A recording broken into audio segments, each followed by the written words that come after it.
Now your group needs to work on your spreadsheet where you're going to put your model data. So you're going to copy the preloaded spreadsheet. And remember, I had to create this spreadsheet for you because you weren't able to access the Data Commons extension and upload your own variables. So I took the variables you put into the Google form and I uploaded them for you. So the first thing you're going to do is you're going to rename this, whatever your group number is.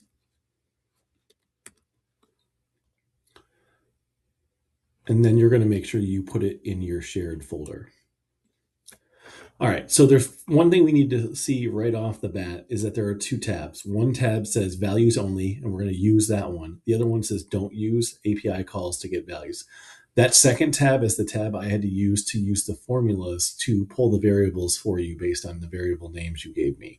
So while that was important, you're not going to use it. We never want to use formulas when we sort because it can mess things up.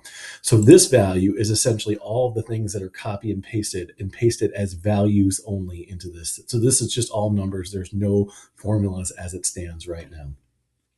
So you'll notice that there are three columns already highlighted: population, latitude, and longitude. I added these for you because they're useful for a couple of reasons.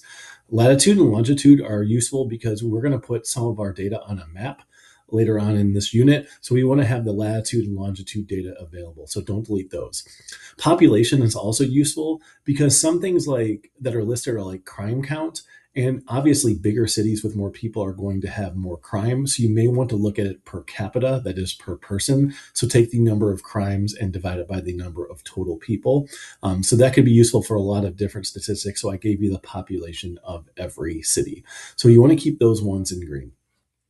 Now, as we look in this, as we look here in our data, we're going to try to find our variables.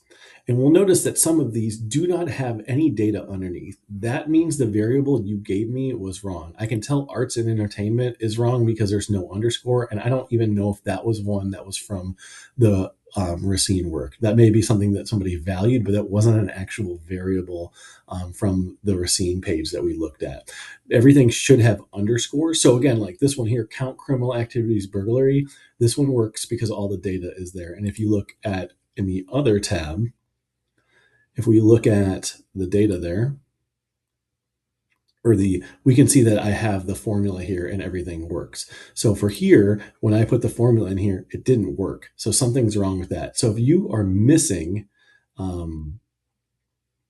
if you're missing your data underneath it, you're going to have to find what that was and resubmit it to me. So you're not going to be able to proceed just yet. So there are steps for you in the agenda what to do if your data is missing. You cannot start on the spreadsheet work yet.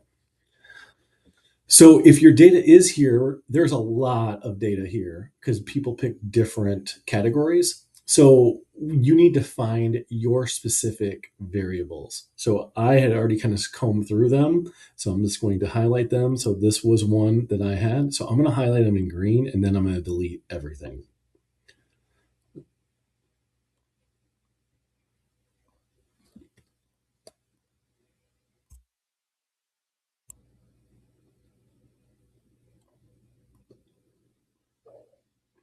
So all the ones in green are the ones I want to keep. And I'm going to delete everything else. I don't need anything else in here. So you're just going to select the columns, right click, and delete those columns. And we're just going to get rid of them until we only have the green ones left. Oop. Make sure you don't drag them like I just did there. That's not the end of the world, but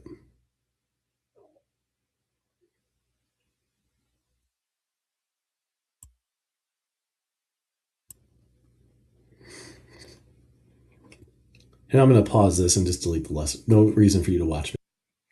All right, sorry about that. I should have paused it at first. So now all you should have are the original three that were in here for population, latitude, and longitude. And then I have my four different variables that I'm interested in. Criminal, in my case, is count criminal activities. I have households without health insurance, percent physical inactivity, and median household.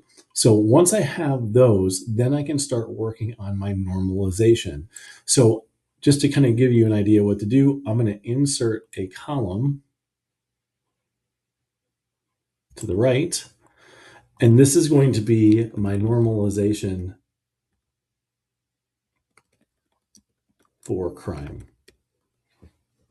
And then from that, we're going to apply our formula just like we did, and we're going to rank these and create it out of that 100 scale. And you're going to do that for each of your columns. And that will get us to where we need to get to the next step. Remember, if some of them you might need to make an additional column to do the reverse normalization, or you could even do it in the same column. But you should have a column for each of your variables, and then you're going to add a column for each of your normalization calculations you need to do.